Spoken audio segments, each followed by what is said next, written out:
Everyone, खमा घनीसा, आप लोग कैसे हो? मैं बिल्कुल ठीक हूँ। आई होप फ्रेंड्स आपकी तैयारी अच्छे से चल रही होगी और आप पूरा मन लगाकर अपनी पढ़ाई कर रहे होंगे, ऐसी मैं आपसे उम्मीद करती हूँ। तो फ्रेंड्स फाइनली आपको कहना चाहूँगी कि मैंने आपको बताया था कि हाँ, हमारा जो टारगेट है वो शुरू होने वाला है मंडे से।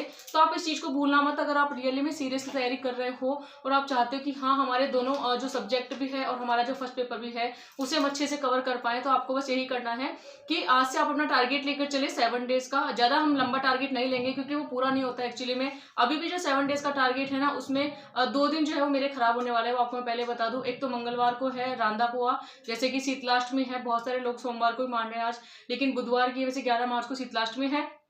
उससे एक दिन पहले जो होता है वो कढ़ाई वगैरह बनती है और जो माता की भोग लगाने के लिए हम बनाते हैं कुछ भी पकवान वगैरह, तो हमारा पूरा दिन उसमें चला जाता है। तो एक दिन मेरा वो वेस्ट होने वाला है इन 7 दिन के टारगेट में। और दूसरी जो है एक दस्से माता का व्रत आता है जो कि है हमारे फ्राइडे को, जो कि हम 10 दिन जब हो जाते हैं होली के बाद में, तो 10वें दिन कहानी सुनी जाती है और दस्से माता का डोरा जो गले में पहना जाता है। इस तरह से 2 है दिन जो मेरे खराब होने वाले हैं, है ना। खराब तो नहीं कहेंगे, लेकिन ये 2 फेस्टिवल हैं अभी जिनमें थोड़ा मेरी पढ़ाई कम हो पाएगी। बाकी जो 5 डेज का जो टारगेट है ना, उसी में मैं कंप्लीट करने की सोचूंगी कि हाँ, मेरा जो भी सिलेबस मैंने उठाया है, जो टॉपिक मैंने उठाए हैं, उनको मैं कवर कर पाऊँ। तो मेरे पास में तो 5 ही दिन है और जो घर गृहस्थी में है तो शीतलाष्टमी उनका दिन होने वाला है वेस्ट, लेकिन कोई बात नहीं है। हम 2 दिन जो है हमारे उनको आगे कर लेंगे डिसाइड, लेकिन 7 डेज का टारगेट हम बना रहे हैं, जिसमें आप मंगलवार को निकाल सकते हो, है ना। और बाकी जिस दिन हमें बहुत सारा काम रहता है इसलिए आप इस दिन को निकाल सकते हो। तो फ्रेंड्स फाइनली आपको कुछ कमेंट्स के जवाब देना चाहूंगी। कमेंट्स आया था कि क्या इको के लिए आप कोचिंग ले रहे हो और अगर ले रहे हो तो कौन सी।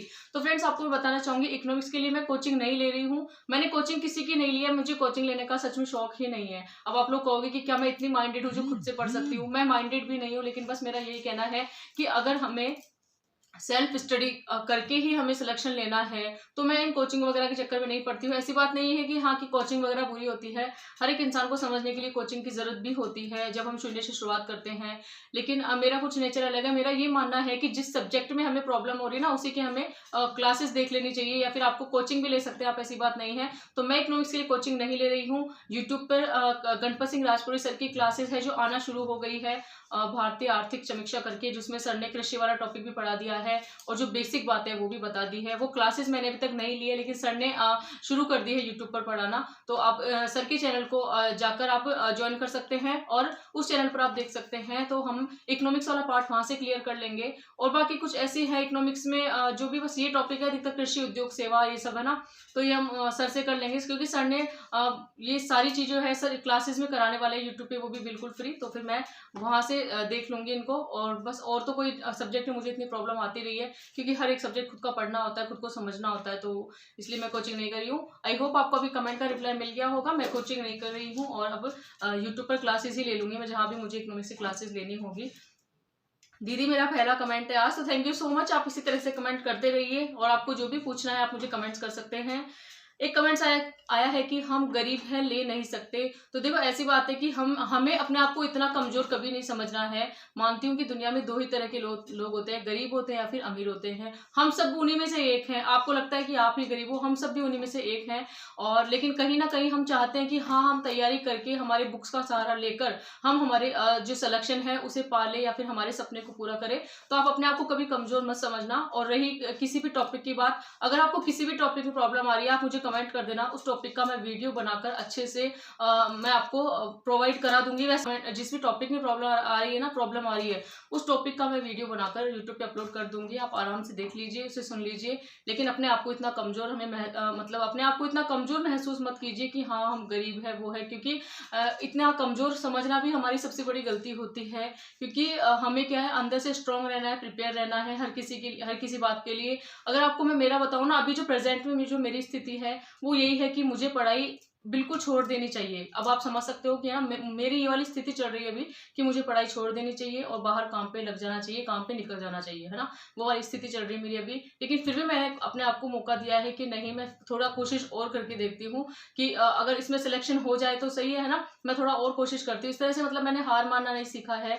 बाकी परिस्थितियां सभी की विपरीत होती है। बहुत सारे लोग होते हैं जो इंटरेस्ट में पढ़ाई करते हैं और सिलेक्शन पा लेते हैं। बहुत सारे लोग होते हैं बेचारे मजबूरी में पढ़ाई करते हैं, क्योंकि उनको अपना सिलेक्शन मोटिवेशन चाहिए होता है ताकि वो अपनी जिम्मेदारियों को पूरा कर सके। और अभी जो मैं अपने प्रेजेंट स्थिति में अगर बताऊँ ना, तो मेरी वाली स्थिति भी सेम यही है आपकी जैसे, लेकिन फिर भी मैं कहीं ना कहीं अपने आप को स्ट्रॉन्ग मैंने मेंटली कर रखा है, कि मैंने अपने आप को मेंटली स्ट्रॉन्ग कर रखा है कि कहीं ना कहीं हमें खुद को थोड़ा सा मौका और देना चाहिए। बाकी मेरी स्थिति भी वही है अभी कि हाँ, मुझे बाहर जॉब करने जाना ही है या जाना ही पड़ेगा, है ना।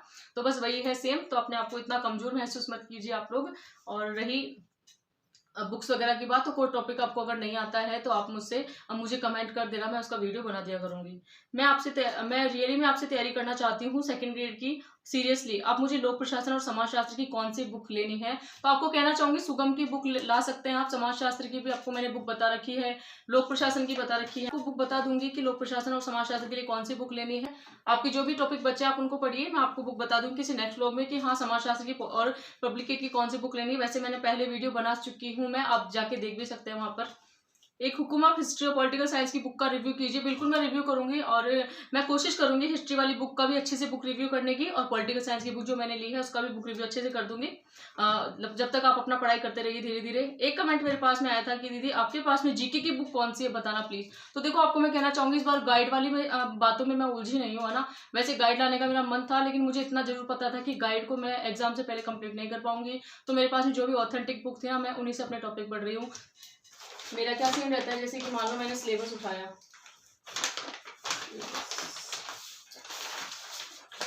मेरा ये सीन रहता है जैसे मैंने सिलेबस उठाया, है ना। अब सिलेबस उठाने के बाद में मैं क्या करती हूँ, टॉपिक देखती हूँ और मेरे पास जो भी बुक है उसमें से पढ़ने लग जाती हूँ। मैं कोई भी बुक लेके नहीं आई हूँ, मैं सिर्फ जो मेरे पास में बुक है ना उन्हीं से मैं पढ़ रही हूँ। बाकी अलग से बुक नहीं लेके आई मैं जीके की कोई भी।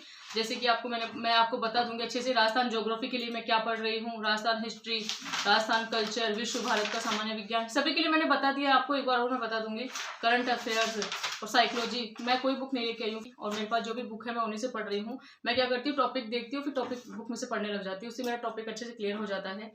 तो गाइड तो क्या पूरी होगी नहीं, ऐसा मुझे लगा कि मैं गाइड लाऊंगी ना तो पूरी नहीं हो पाएगी वो मुझसे अब एग्जाम तक, या उसका रिवीजन नहीं हो पाएगा। तो मैंने इसी तरह से मैंने अपना माइंड चलाया थोड़ा सा कि हाँ, मैं टॉपिक इसमें से देख लेती हूँ अपनी जो पास बुक है, और अगर कोई टॉपिक नहीं मिलता है तो यूट्यूब पे क्लास देखिए उसे हम पूरा कर लेंगे।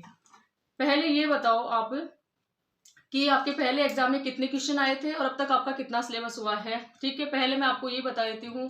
वैसे बहुत सारे लोग होते हैं, जब हम कोई भी वीडियो अपलोड करते हैं यूट्यूब पर, तो उनका मन करता है जानने का कि क्या मैं आपको जिस तरह से बातें कर रही हूँ, आपको मोटिवेट कर रही हूँ, क्या मेरे उस तरह से मार्क्स आए हैं। बहुत सारे लोग होते हैं, उनका जानने का मन करता है। तो आपको मैं बताना चाहूंगी, पहले मैंने सेकेंड ग्रेड एग्जाम की तैयारी नहीं की थी। मैं बुक वगैरह लेके आई थी, वो पतली पतली जितनी हमारी 8 बुक होती है ना सुगम वाली वो, लेकिन मैंने उनको पढ़ा नहीं था, क्योंकि एक बार पढ़ने से तो किसको याद होता है, आपको अच्छे से पता है, रिवीजन बहुत ज्यादा जरूरी होता है। और मैंने पहले भी बताया था, मैं बुक लेके आई थी, मैंने पेपर भी दिया था, लेकिन मैं उसी दौरान पटवारी वीडियो की तैयारी कर रही थी। मैंने अपना रुख थोड़ा टीचर वाले एग्जाम से मोड़ लिया था।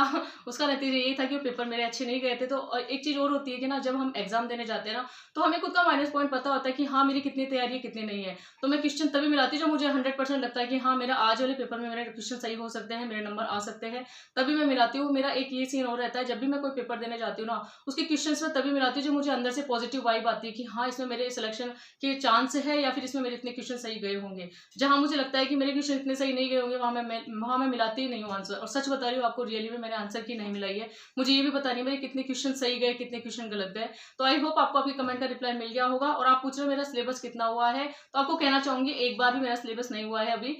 पहली बार का जो सिलेबस है ना, मतलब सिलेबस तो मेरा पूरा कंप्लीट नहीं हुआ है, मेरा फर्स्ट टाइम ही चल रहा है अभी, क्योंकि मैंने फरवरी से शुरुआत की थी। और इसके अलावा कहना चाहूंगी, हमारे पास में पढ़ाई के अलावा अदर काम भी होते हैं। अगर मैं चाहूँ ना तो 12 घंटे अपनी पढ़ाई की निकाल सकती हूँ, लेकिन चाहते हुए भी मैं ऐसा नहीं कर पाती, क्योंकि मेरे पास में घर के और भी काम होते हैं जिसे मुझे करना होता है। क्योंकि एक मैरिड लाइफ है, और मैरिड लाइफ में हम कितना स्ट्रगल करके पढ़ाई करते हैं ना, हमसे ज्यादा कोई नहीं जान सकता है। तो शायद आप मेरी बातों को कभी नहीं समझ पाओगे कि अंदर एक जिद है, एक जुनून है सिलेक्शन लेने का, लेकिन साथ में मेरा जो टाइमिंग है ना, टाइम मैनेजमेंट मेरे पास बहुत कम है। मैं बहुत कम मुझे टाइम मिल पाता है पढ़ने के लिए, लेकिन जितना मुझे मिलता है ना, मैं उस टाइम को बिल्कुल अपनी पढ़ाई में लगाती हूँ। और आपको भी यही कहना चाहूंगी कि स्ट्रगल वाली लाइफ इसे ही कहते हैं कि हाँ, हम घर गृहस्थी को भी संभाल रहे हैं, साथ में पढ़ाई भी कर रहे हैं, और इसी के अलावा मैं यूट्यूब पर अपने वीडियो वगैरह भी आपके सामने प्रेजेंट कर रही हूँ। बहुत बड़ी बात है मेरे लिए। मैं कहीं ना कहीं चाहती हूँ खुद को बहुत ज्यादा बिजी रखूँ, ताकि मुझे किसी भी इंसान के बारे में सोचने का टाइम ही ना मिले। और ऐसी लाइफ मुझे बहुत पसंद है, क्योंकि मुझे खुद में बिजी रहना पसंद है। अगर मेरे नेचर के बारे में बताऊँ ना, तो मुझे खुद में ही बिजी रहना पसंद है। मैं बाहर के लोगों से बहुत कम बात करती हूँ, मेल मिलाप, मिलना जुलना मुझे बहुत कम पसंद है, सच बता रही हूँ। बस मुझे खुद में ही रहना पसंद है, खुद के बारे में सोचना पसंद है कि मैं ऐसा क्या करूँ कि हाँ मुझे ज़िंदगी में सक्सेस मिल जाए। मैं सिर्फ अपने बारे में सोचती हूँ और कहीं न कहीं हम जब तैयारी करते हैं ना तो हमें थोड़ा-सा सेल्फिश भी होना पड़ता है, क्योंकि ये हमारे लिए ज़रूरी होता है। सेल्फिश होना हमारे लिए इसीलिए ज़रूरी है क्योंकि हम थोड़ा-सा सेल्फिश बनेंगे ना तब जाकर खुद पर ध्यान दे पाएँगे। अगर हम सबके बारे में सोचेंगे तो खुद के बारे में कभी नहीं सोच पाएँगे। आई होप आपको आपके कमेंट का रिप्लाई मिल गया होगा। और मेरा ये मानना है कि जब भी हम कोई पेपर देने जाते हैं तो बस यही रहता है कि हाँ हम तैयारी करते रहें, पेपर में हमारे कितने क्वेश्चन सही बैठे उसे मिलाते रहें, हमारे माइनस पॉइंट को ढूंढते रहें और आगे तैयारी करते रहें। बस यही हमारा सीन रहता है। बाकी सिलेक्शन लेना ही है, चाहे आज नहीं तो कल, इस वाली उम्मीद के साथ में आपको हमेशा पढ़ाई करते रहना है। और अगर आप लोग SST सेकंड ग्रेड सब्जेक्ट से तैयारी कर रहे हो और मेरे चैनल पर नए हो तो मेरे चैनल को लाइक शेयर एंड सब्सक्राइब कर सकते हैं। मेरी वीडियो को ज़्यादा से ज़्यादा शेयर कीजिए ताकि बहुत सारे लोग हैं वो हमारी फैमिली से जुड़े और हमारी फैमिली का हिस्सा बने। मुझे बहुत ज़्यादा खुशी होगी, कहीं ना कहीं आप लोग भी मुझे मोटिवेट कीजिए शेयर कमेंट्स और करके। इससे क्या होता है, मुझे भी एक अलग से मोटिवेशन मिलता है। तो फ्रेंड्स आई होप आपको हर एक कमेंट का रिप्लाई मिल गया होगा और आगे भी हम इसी तरह से मेरे ब्लॉग आते रहेंगे और आप लोग जो भी आपको क्वेश्चन पूछने हैं आप कमेंट्स करते रहिए। Thank you so much.